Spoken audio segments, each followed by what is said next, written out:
नमस्कार मित्रों, मैं राहुल लाल। आज हम लोग बात करेंगे आखिर राजस्थान में क्या हो रहा है, वहां पे क्या जमीनी स्थिति है।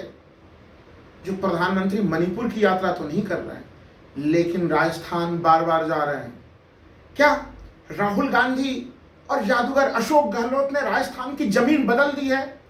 राजस्थान मित्रों वह जगह है जहां पे बार बार सत्ता परिवर्तन होता रहा है, यानी एक बार भारतीय जनता पार्टी तो एक बार कांग्रेस। लेकिन क्या इस बार राहुल गांधी के भारत जोड़ो यात्रा ने वहां की जमीन बदली है? उनके तमाम मास्टर स्ट्रोक ने, चूंकि उनके ऊपर काफी दबाव था अशोक गहलोत को हटाने का, लेकिन जो वादे राहुल गांधी ने किए उन गारंटियों को क्या अशोक गहलोत ने जमीन पे पूरा किया? क्या किया? क्या स्थितियां बनी? चूंकि अभी भी सवाल है, पूरा देश ये जानना चाह रहा है कि माननीय प्रधानमंत्री जी मणिपुर कब जाएंगे। प्रधानमंत्री जी से लगातार विपक्ष ये डिमांड कर रहा था कि वो सदन के भीतर मणिपुर को लेकर बयान कब देंगे, लेकिन प्रधानमंत्री मणिपुर नहीं जाते हैं। वो सीकर चले जाते हैं, वो राजस्थान जाते हैं, और एक बार नहीं, जस्ट अभी 2-2 दिन गए हैं वो, और राजस्थान में जाके उन्होंने जमकर बयानबाजियां की। अशोक गहलोत पे एक तो ऐसी स्थिति आ गई वहां पे कि प्रथम दिन जब अशोक गहलोत को वहां पे आना था, एक तरह से उनको उस कार्यक्रम से जुड़ना था, लेकिन बाद में अशोक गहलोत ने ट्विटर पर ट्वीट करके आरोप लगाया कि उन्हें उस कार्यक्रम में सम्मिलित नहीं किया गया। लेकिन पीएमओ की तरफ से जानकारी दी गई कि प्रोटोकॉल की व्यवस्था थी, क्योंकि अशोक गहलोत पिछले कुछ समय से अस्वस्थ चल रहा है। तो क्या भारतीय जनता पार्टी राजस्थान में सहज नहीं है चुनाव लड़ने को लेकर? क्या कॉन्फिडेंस में नहीं है? चूंकि पूरे मामले जो दिख रहे हैं, और एक और जो सर्वे आया है हालिया, उस सर्वे ने भारतीय जनता पार्टी की निंदा उड़ा दी है, और यही कारण है कि प्रधानमंत्री को बार बार राजस्थान जाना पड़ रहा है। अगले कुछ मिनटों तक बने रहे मित्रों हमारे साथ, और मैं बताऊंगा राजस्थान की वो तमाम परिस्थितियां जिसने बीजेपी की निंदा उड़ा दी है, और राहुल गांधी का वो मास्टर स्ट्रोक, राहुल गांधी की वो गारंटियां जिसने कहीं कहीं राजस्थान को अपनी पुराने परंपरा से कुछ बदलने के लिए मजबूर किया है। देखिए, जब राजस्थान की चर्चा करते हैं तो उसमें सबसे पहली चर्चा ये होती है कि कांग्रेस में तो बड़ी गुटबंदी की स्थिति है, वहां पे तो अशोक गहलोत और सचिन पायलट का खेमा है। लेकिन हाल के समय हम लोगों ने देखा कि आला कमान ने किस तरह से इन दोनों के बीच में एक समझौता कराया, और अब इसके अतिरिक्त वहां पे कोई गुटबंदी की स्थिति नहीं है। लेकिन भारतीय जनता पार्टी के भीतर कई तरह के समूह सक्रिय हैं वहां पे। वसुंधरा राजे, गजेंद्र सिंह शेखावत, राजेंद्र राठौर, पुनिया, नामों की एक लंबी सी लिस्ट है। आपस में ही गुटबंदी है, कोई उस खेमे में, कोई उस खेमे में। हर कोई प्रधानमंत्री, हर कोई राजस्थान में मुख्यमंत्री बनने की तरफ अग्रसर है, अपने आप को उसके लिए दावे कर रहा है। तो स्थिति यह है कि जैसे जैसे राजस्थान में चुनाव समीप आ रहे, कांग्रेस काफी एकजुटता से, राहुल गांधी की जो दूरदृष्टि है उसके कारण से जनता में तो जनसमर्थन प्राप्त हुआ ही है, लेकिन कांग्रेस एकजुटता के साथ चुनाव लड़ते हुए नजर आ रही है। वहीं भारतीय जनता पार्टी टुकड़े टुकड़े में बिखरी हुई नजर आ रही है। लगातार बीजेपी, देखिए, भारतीय जनता पार्टी ने काफी प्रयास किए हैं कि उनके नेतृत्व में जो है कि एकजुटता बनी रहे। इसके लिए कई सारे लोगों को कहीं से हटाया गया। पुनिया जी जो प्रदेश अध्यक्ष थे उन्हें वहां से हटाया गया। कई प्रकार के प्रयास किए गए, लेकिन फिर भी जो एक एकजुटता आनी चाहिए वो नहीं आ पा रही है। ये चुनौती है उनके लिए। लेकिन जो हालिया एक सर्वे आया है मित्रों, उसके ऊपर गौर करना बहुत आवश्यक है। क्योंकि प्रधानमंत्री जी ने अभी आईटीओ में उद्घाटन करते हुए कहा था कि मैं गारंटी देता हूं। वो गारंटियों की बहुत बात करते हैं प्रधानमंत्री जी कि वो अगले साल आने की भी गारंटी दे रहे हैं और देश को कुछ करने की भी गारंटी दे रहे हैं। वो राजस्थान में भी गए, वहां पे भी कई तरह की गारंटियों की बात कर दी। लेकिन देश भूला नहीं है प्रधानमंत्री जी के 27 जून के गारंटी को। 27 जून को प्रधानमंत्री ने भोपाल में एक गारंटी दी थी, एक एक भ्रष्टाचारियों से निपट लूंगा, और उन्होंने नाम ले लेके अलग अलग पार्टियों के ऊपर आरोप लगाए थे, और उसमें एनसीपी के ऊपर उन्होंने गंभीर आरोप लगाए थे प्रधानमंत्री जी ने। और एनसीपी के ऊपर 2 लाख करोड़ के भ्रष्टाचार के आरोप लगाए थे, और नाम बार बार जिन घोटालों का नाम लिया था, सिंचाई घोटाला, एक तरह से कोऑपरेटिव घोटाला, उन सब घोटालों के मुख्य आरोपी जो है वो अजित पवार थे। 27 जून को प्रधानमंत्री जी ने ये आरोप लगाए, और 2 जुलाई को उन्होंने गारंटी दी थी, और 2 जुलाई को वो गारंटी टूटती हुई नजर आई जब अजित पवार उप मुख्यमंत्री बने, और वो केवल उप मुख्यमंत्री नहीं बने, वो वित्त मंत्री भी बने। और अब ये माना जा रहा है कि वो केवल वित्त मंत्री नहीं रहेंगे, अगले कुछ समय वो महाराष्ट्र के मुख्यमंत्री भी बन सकते हैं। तो 27 जून को वो गारंटी देते हैं, 2 जुलाई को गारंटी टूटती हुई नजर आती है। लेकिन दूसरी तरफ अगर राहुल गांधी के गारंटियों को देखिए, राहुल गांधी ने जो गारंटी दी थी, उन्होंने गारंटी दी थी कर्नाटक में 5 गारंटी। कर्नाटक में सरकार बनते ही उन 5 गारंटियों के ऊपर गंभीरता से काम शुरू हो गई। राहुल गांधी जब भारत जोड़ो यात्रा में भ्रमण कर रहे थे, कई सारे लोगों ने कहा कि इंग्लिश मीडियम स्कूल काफी महंगे हैं, फीस के मामले में, तमाम तरह की चीजों के मामले में। राहुल गांधी ने सुझाव दिया था अशोक गहलोत जी को, सरकारी इंग्लिश मीडियम स्कूल भी होने चाहिए, खुल चुके हैं। मैंने वहां के कई पत्रकारों से बातचीत की, लोग उसमें एडमिशन ले रहे हैं, नए सत्र के एडमिशन प्रारंभ हो चुके हैं। तो डिलीवरी को लेके जो उन्होंने अशोक गहलोत ने जो बजट बनाया था, महंगाई राहत कैंप, उसके रजिस्ट्रेशन के लिए जो है कि मारामारी की स्थिति बनी हुई है वहां पे। अलग अलग तमाम उन्होंने जो योजनाएं चलाई, गैस सिलेंडर का मामला जो उन्होंने चलाया, सभी चीजें बड़ी अच्छे ढंग से जो है कि जमीन पे उसका प्रभाव होता हुआ दिख रहा है। यानी जो गारंटी राहुल गांधी दे रहे थे वो कर्नाटक में भी हम लोग देख रहे हैं पूरा हो रहा है, और वो तमाम चीजें अशोक गहलोत राजस्थान में भी पूरा करते हुए दिखाई दे रहे हैं। इसी कारण से एक सर्वे हुआ है, पहले शी वोटर का वो सर्वे है, उसके कुछ सवाल और उसके कुछ सर्वे में जो जवाब आए हैं वो भारतीय जनता पार्टी की निंदे उड़ा रही है। सर्वे में पूछा गया कि सीएम के कामकाज से आप लोग कितने संतुष्ट हैं। बहुत संतुष्ट के लिए जवाब मिला 41% लोगों का, कम संतुष्ट यानी सामान्य संतुष्ट वो थे 35%, और असंतुष्ट थे 21%, पता नहीं कहा 3% ने। ऐसे स्थिति में अगर बहुत संतुष्ट और कम संतुष्ट, सामान्य संतुष्ट, इन सबों को अगर हम लोग जोड़ते हैं तो वो आंकड़े चले जाते हैं 76%। जी हाँ, जब एक सरकार सोचिए कि 5 साल पूरा करती है तो सरकार के विरोध एक आक्रोश उत्पन्न होता है। लेकिन राजस्थान की जमीन जो सी वोटर के सर्वे में आया है, 76% लोग मुख्यमंत्री गहलोत के कामकाज से खुश हैं। ये उस सर्वे का पहला परिणाम है। अगर चूंकि 41 और 35 दोनों को हम लोग जोड़ रहे हैं, वो 76% चला जा रहा है। तो कहां तो सरकार के विरुद्ध एंटी इनकम्बेंसी फैक्टर होना चाहिए था, लेकिन लोग वहां पे सरकार को कामों की प्रशंसा करते हुए नजर आ रहे हैं। ये राजनीति में बहुत मुश्किल होता है, लेकिन वो मुश्किल काम जादूगर अशोक गहलोत राजस्थान में करते हुए दिख रहे हैं, राहुल गांधी के नेतृत्व में, उनके मार्गदर्शन में।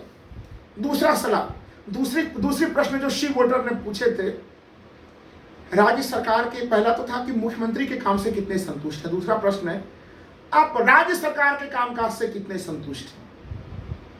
यहां पे जो आंकड़े आए, बहुत संतुष्ट कहने वाले थे 39%, यानी 39% लोगों ने कहा कि वो बहुत संतुष्ट हैं राज्य सरकार के काम से।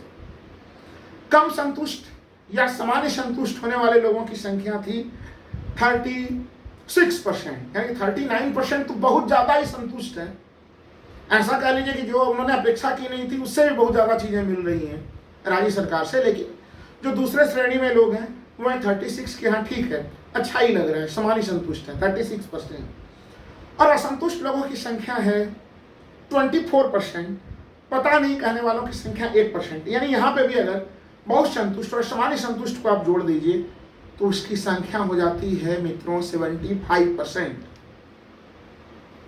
5 साल के बाद हम लोगों ने देखा कि मुख्यमंत्री के रूप में अशोक गहलोत के काम को, उसमें 76% लोग संतुष्ट हैं।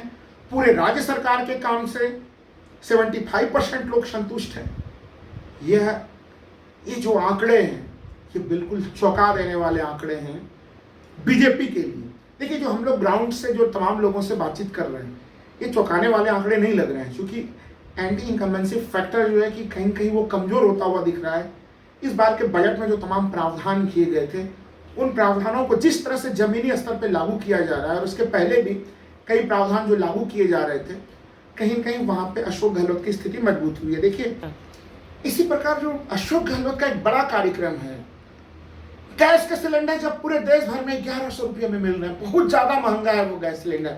जब हम लोग महंगाई की बात करते हैं तो गैस सिलेंडर की महंगाई जो है कि वो सबसे उफान पे होती है।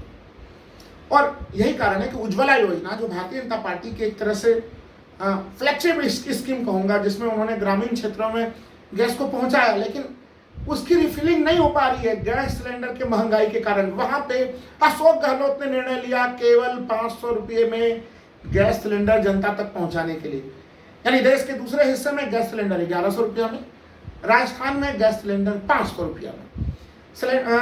सर्वे में सी वोटर के सर्वे में प्रश्न पूछा गया कि 500 रुपया गैस सिलेंडर के स्कीम से कांग्रेस को क्या लाभ होगा। देखिए जनता का जवाब क्या था। हाँ कहने वाले जनता है 50%। जी हाँ, 50% जनता ने सिरे सिरे कहा इससे कांग्रेस को काफी ज्यादा लाभ होने वाला है, अभूतपूर्व लाभ होने वाला है। जबकि नहीं कहने वालों की संख्या थी 42% कि नहीं उससे कोई लाभ नहीं होने वाला है। अब पता नहीं कहने वालों की संख्या थी 8%। तो एक तरह से यहाँ पे भी 50% लोगों ने माना कि जो गैस सिलेंडर के दामों को कम किया गया उसका भी लाभ हुआ है। देखिए ये तो हम लोगों ने सी वोटर के सर्वे के अंतर्गत कुछ चर्चा की। हालांकि देखिए सी वोटर के सर्वे में कुछ हम लोगों को विरोधाभास भी मिलता है, उसकी चर्चा मैं बाद में आगे करूंगा। लेकिन राजस्थान जिस चीज के लिए जाना जा रहा है, राजस्थान भारत के उन अग्रगणी राज्यों में रहा जहां पे ओल्ड पेंशन स्कीम को काफी गंभीरता के साथ अशोक गहलोत उसको लागू कर रहे हैं। केंद्र सरकार ने उसमें कई रुकावटें पैदा करने के प्रयास किए, लेकिन वो अपने मामले पे प्रतिबद्ध है। और अभी हम लोगों ने देखा है कि ओपीएस का मामला किस तरह से हिमाचल प्रदेश में एक बड़ा मुद्दा बना था और वहां पे लोगों ने कांग्रेस को वोट भी दिया उसी चीज के लिए। तो ये भी एक तरह से उनकी सफलता के लिस्ट में शामिल है। तो ओपीएस भी एक बड़ा मामला है। ये कुछ ऐसे चीजें हैं जिसको हम लोग कह सकते हैं कि जहां पे अशोक गहलोत कहीं कहीं गेम चेंजर साबित होते चले जा रहे हैं। सर्वे का जिसमें मैंने शुरुआत में अपने प्रारंभिक स्थिति मैंने कहा था कि कांग्रेस की एकमात्र कमजोरी ये मानी जा रही थी सचिन पायलट और अशोक गहलोत के बीच में मतभेद की स्थिति। सी वोटर के सर्वे में इस पर भी प्रश्न पूछा गया कि गहलोत पायलट के बीच जो समझौता आलाकमान ने कराया है क्या वह मास्टर स्ट्रोक है। 45% लोगों ने माना हाँ ये मास्टर स्ट्रोक है, पार्टी एकजुट होकर लड़ेगी तो वह लाभ होगा। जबकि 35% लोगों ने कहा कि नहीं मास्टर स्ट्रोक नहीं है। और 20% लोगों ने कहा कि उन्हें पता नहीं है इसके बारे में, वो नहीं कुछ कह सकते। तो एक तरह से इस समझौते को भी लोगों ने पॉजिटिव वे में लिया है सी वोटर के सर्वे के मुताबिक। ये कुछ सर्वे के ऐसे आंकड़े हैं और वो तब हैं अभी के बिल्कुल ताजे आंकड़े हैं। वो 5 साल जब इस सरकार के पूरे हो चुके हैं, सरकार चुनाव में जा रही है, इस बीच में सरकार को कई तरह की हलचलों का सामना करना पड़ा राजस्थान के। लेकिन जो कहते हैं ना गारंटी, आप जो गारंटी देते हैं उसे आप पूरा करते हैं। कांग्रेस राहुल गांधी एक तरह से जो गारंटी दे रहे हैं वो जब जमीन पे पूरा होता हुआ, इस तरह से मित्रों जो राहुल गांधी गारंटी दे रहे हैं उस गारंटी पे विश्वास है। गारंटी के मामले में ब्रांड राहुल गांधी इसमें काफी बड़ा ब्रांड बनता हुआ नजर आ रहा है और उस ब्रांड के कारण ही कांग्रेस हिमाचल प्रदेश के चुनाव जीत सकी और कांग्रेस कर्नाटक के चुनाव जीत सकी। अब वही दूसरी तरफ अगर हम लोग कहें प्रधानमंत्री गारंटी शब्द जब बोल रहे हैं तो उनके लिए तो गारंटी शब्द ही छोटा पड़ता हुआ नजर आ रहा है, क्योंकि गारंटी का मीनिंग उनका समाप्त हो चुका है 27 जुलाई के पुराने बयान जो मैंने कहा था। अब वो सुपर गारंटी प्रयोग करें, गारंटी स्क्वायर क्यूब कुछ भी करके बोले वो महा गारंटी शब्द, तभी कुछ लोगों का विश्वास होगा। तो इसलिए ब्रांड के रूप में अगर गारंटी के मामले में माना जाए तो उसमें ब्रांड राहुल गांधी एक बड़ा ब्रांड है और गारंटी के मामले में प्रधानमंत्री मोदी की गारंटी छोटी होती जा रही है। और उसके कारण है जब प्रधानमंत्री कहते हैं कि हमें देश को तीसरी अर्थव्यवस्था हम तीसरे टर्म में बना देंगे तो लोग ये भी पूछते हैं कि आपके $5 ट्रिलियन की इकोनॉमी की क्या हुए, आपके स्मार्ट सिटी के क्या हुए, देश में कहाँ था जो 2023 में चलने वाला ट्रेन था वो कहाँ चला गया, बुलेट ट्रेन। ये सब चीजें उठ रही हैं और यही सवाल है जो राजस्थान में भारतीय जनता पार्टी को परेशान किए हुए। आज सोचिए कि विपक्षी गठबंधन के एक ही सांसद मणिपुर में चले गए हैं दुख दर्द सुनने के लिए। प्रधानमंत्री को राजस्थान के चुनाव, विधानसभा चुनाव तो नजर आ रहे हैं, लेकिन मणिपुर के लोगों को दर्द को देखने के लिए, उसको बांटने के लिए अब तक वो नहीं जा रहे हैं। ये बड़े गंभीर सवाल उठे हुए हैं। राहुल गांधी पहले ही जा चुके हैं मणिपुर। इंडिया गठबंधन के तमाम लोग मणिपुर की यात्रा पे जो है एक ही सांसद आज निकले हुए हैं यात्रा के ऊपर। प्रधानमंत्री नहीं जा रहे। प्रधानमंत्री राजस्थान जा रहे हैं और राजस्थान क्यों जा रहे हैं उसकी जमीनी हकीकत सी वोटर के सर्वे से बड़ी क्लियर हो जाती है। हालांकि सी वोटर के सर्वे में एक चीज और भी था वहां पे कि वो मुकाबले को कांटे का बता रहे हैं।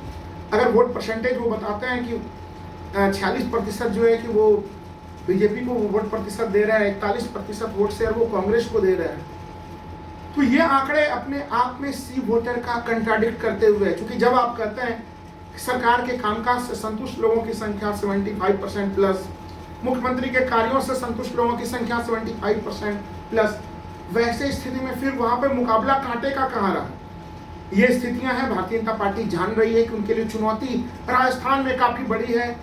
भारतीय जनता पार्टी जो अब तक दूसरों को टुकड़े टुकड़े गैंग कहती थी, टुकड़े टुकड़े तमाम तरह के आरोप लगाती थी, कहीं कहीं खुद टुकड़े टुकड़े में बटी होने के कारण राजस्थान में वो कांग्रेस के सामने में चुनौती भी सही से पेश नहीं कर पा रही है। ये उनकी स्थिति है। दूसरी तरफ राहुल गांधी जो भारत जोड़ो यात्रा के साथ उन्होंने अपनी एक नई प्रतिबद्धता शुरू की, देश की जनता की समस्याओं को समझने की कोशिश की और उसके अनुरूप नीति निर्माण की कोशिशें की और उसको जमीन पर जादूगर अशोक गहलोत जिस तरह से लागू कर रहे हैं, सच में राजस्थान की तस्वीर बदल रही है। और डर है भारतीय जनता पार्टी के चाणक्य को कि कहीं ऐसा नहीं हो कि बार बार सत्ता के अदला बदली वाला जगह राजस्थान इस बार कहीं परंपरा का पालन करना ना छोड़ दे।